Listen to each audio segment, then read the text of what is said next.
So part 6 is hopefully I can get through this and make it the last chapter. Um,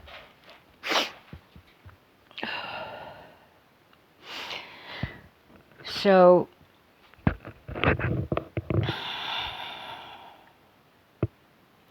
while I'm out in Wallowa County, before I lost everything I own, and uh, while I was being gaslit and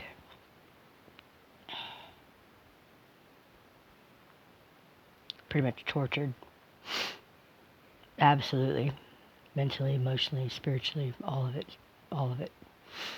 Um, the man that had given me the shotgun died. I actually called him for help while I was out there, and asked him, how do I get the fuck out of here, you know? And he goes, oh, we got some people out there. We got somebody out there. And he's like, Jake's out there. I'm like, that's not going to work for me. I spent Thanksgiving with Jake and his family, and he's this guy's best friend, right? It's not going to work. And next thing I know, he's dead. This guy that I'm talking to on the phone. And right before that, my best friend Jetty ended up dead. It's almost as if everybody I love, everybody that's got anything good to say about me, is ending up dead.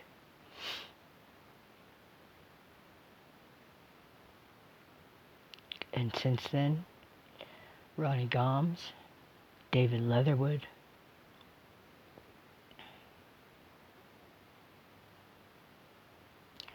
all my friends are ending up dead. Not to say it's connected, but it sure does feel like it is.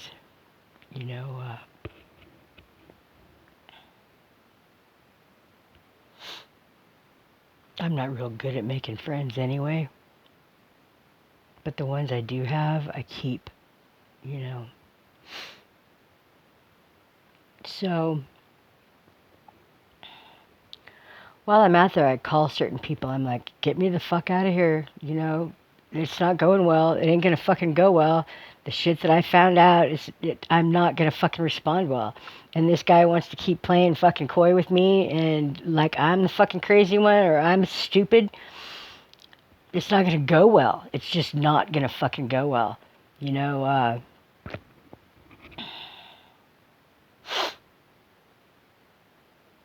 so, so this guy, I'm just gonna fucking lay it out there. So this guy,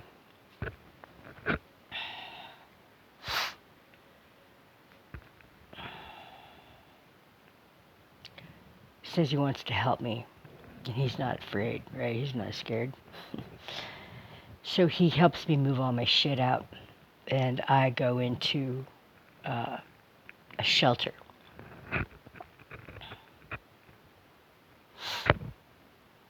Basically, I'm already in the shelter. I'm already in the shelter, right? And that's when I met this guy. And he's like, I'll help you. I'll help you get your shit out.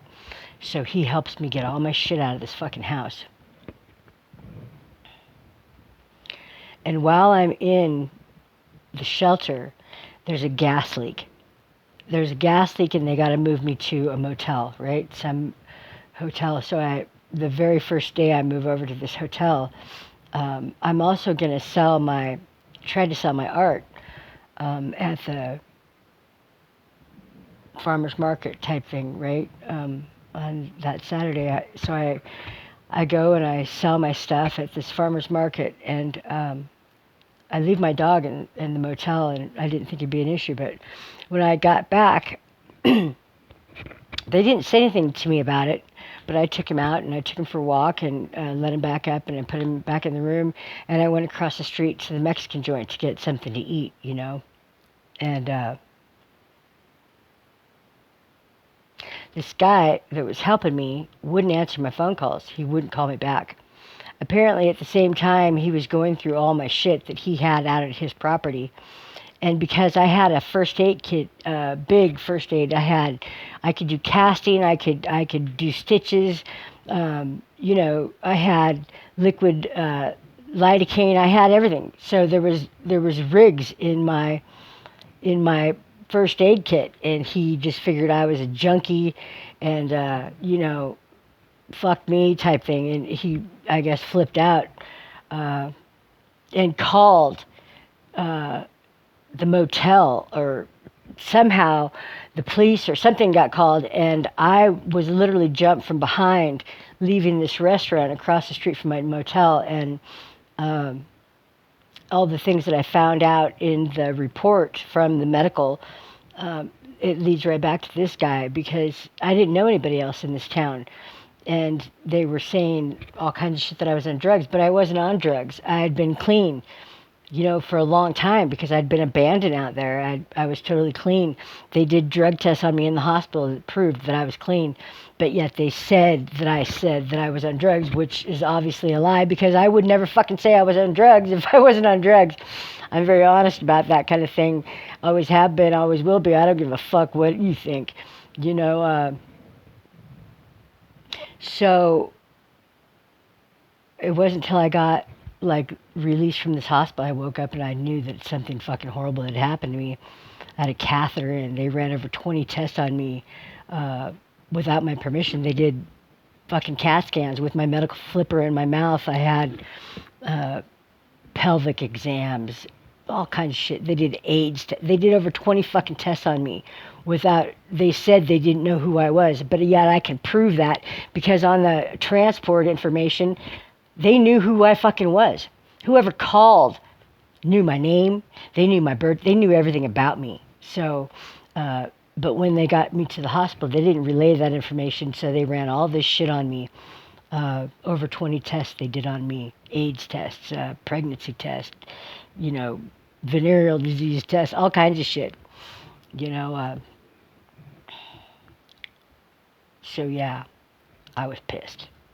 And this motherfucker is the one that picked me up from the hospital. The same motherfucker that did all this to me, right? The one that's supposed to be helping me. And he drove me back down to Portland. Drove me back down here, didn't say a fucking word about it. Not a word did he say that he, was the one.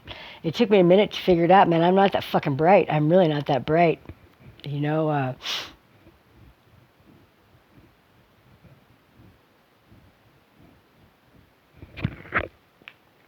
So, after having his way with me and taking what he wanted, just like the rest of them, this fucking rat bastard, which he was, I'm not just saying that, he was literally a fucking, paid informant for I don't know how long. Apparently that's where snitches go to retire. Just saying, that's chapter 8 in my fucking that's chapter 8 in my book. And I had some flashbacks from that whole thing too. Anyway, I'm going to skip all past that, because I don't think that's necessary, but just know I have not forgotten. I've not forgotten who my friends are not. And I certainly am not going to pretend like they are now. So, just because they're too chicken shit.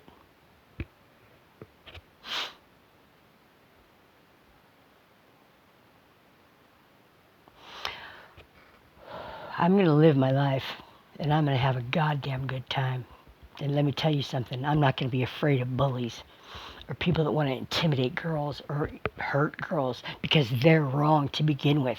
So before you get on that bandwagon and start thinking that you're going to... I think it's important that people know what they're a part of, what they stand for. And more importantly, are you willing to die for it? Think about it.